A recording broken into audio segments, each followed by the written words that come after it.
for continuing democratization in Georgia. When the benefits of adopting democratic norms outweigh the costs, democracy promotion is more likely to be effective.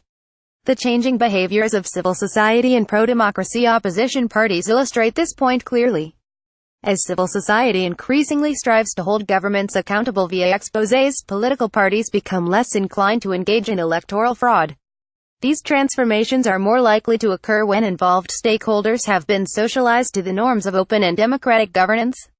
This is where American democracy promotion policies come into play. Why U.S. educational programs matter. The United States policy of democracy promotion has suffered a number of drawbacks.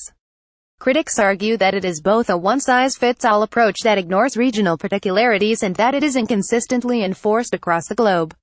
Low credibility of American commitments and counteraction from non-democratic regimes further impede the policy's chances of success. However, research also shows that the outcomes of democracy promotion are nuanced. This nuance is especially visible when we take a closer look at the various levels and sectors of democracy promotion. This is where programs such as academic exchanges come into play. They are significantly less expensive, do not carry the burden of requiring immediate success, and are free of the damaging implications of a military operation. Pouring financial resources into countries where corrupt elites thrive at the expense of their populations is not only wasteful, but is also counterproductive. The Trump administration's proposed budget cuts aid to several such countries, even if perhaps not for democracy-related reasons. Yet, engaging with the population in an apolitical manner, often through educational opportunities, both improves the United States' image abroad and is a cost-effective method for promoting cooperation with the U.S. regional policies. International educational programs are a form of public diplomacy. They establish intercultural communication, diminish stereotypes, and build political partnerships premised on cultural understanding. This does not mean that any U.S. foreign policy approach will be viewed favorably, but it does increase the probability that individuals who have been immersed in these programs will have a more positive view of U.S. positions. The example of Mikhail Saakashvili in Georgia, who is an alumnus of a U.S.-sponsored graduate program, illustrates how an American-friendly political leader can spark democratization, transform a political culture, and set his country on the course to its first peaceful transition of power. As a bonus, his election also decidedly transformed the country's foreign policy orientation towards the United States. The United States understands the transformative power of education. It has spent many decades educating and cultivating the next generations of foreign leaders through government-funded programs. The U.S. Department of State runs these educational programs, which provide funding for at least 2 semesters of study at an American university to individuals selected through nationwide competitions in their countries. Programs such as the Future Leaders Exchange Flex for high school students, Global UGrad for undergraduate students, and the Edmund S. Muskie Graduate Fellowship for graduate students have brought thousands of young people to U.S. universities with the condition they must return to their countries for at least 2 years to apply their newly acquired knowledge. A round of interviews with UGrad and Flex alumni conducted for this piece revealed that 90% of alumni return home having acquired an improved understanding of and a greater appreciation for America, even though their program did not entail any political messaging.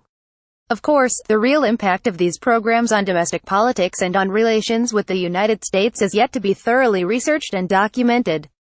Yet, anecdotal evidence is plentiful showing how these alumni create change by aspiring for more inclusive societies, improving education systems, or dispelling misconceptions about the United States in their home countries.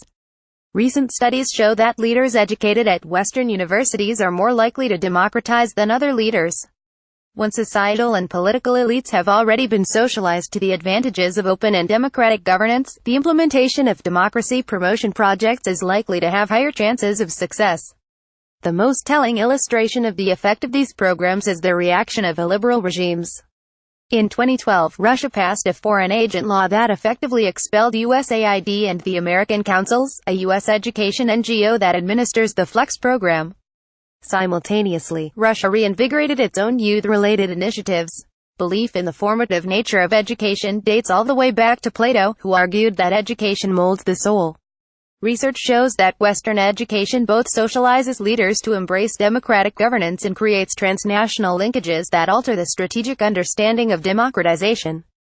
When societal or political elites have been socialized to the advantages of open governance, the process of democratization has a higher chance of overcoming pernicious obstacles.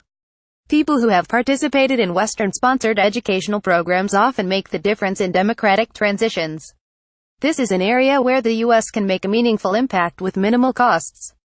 Interviews for this piece were supported by the Institute of the Armenian Studies at the University of Southern California. About the author: Nellie Babayan is a Black Sea Fellow at FPRI, a Fellow at the Transatlantic Academy in Washington, D.C., and Associate Fellow at the Center for Transnational, Foreign and Security Policy at Freie Universität Berlin. Source: this article was published by FPRI. Did you find this article informative? Please consider contributing to Eurasia Review, as we are truly independent and do not receive financial support from any institution, corporation or organization.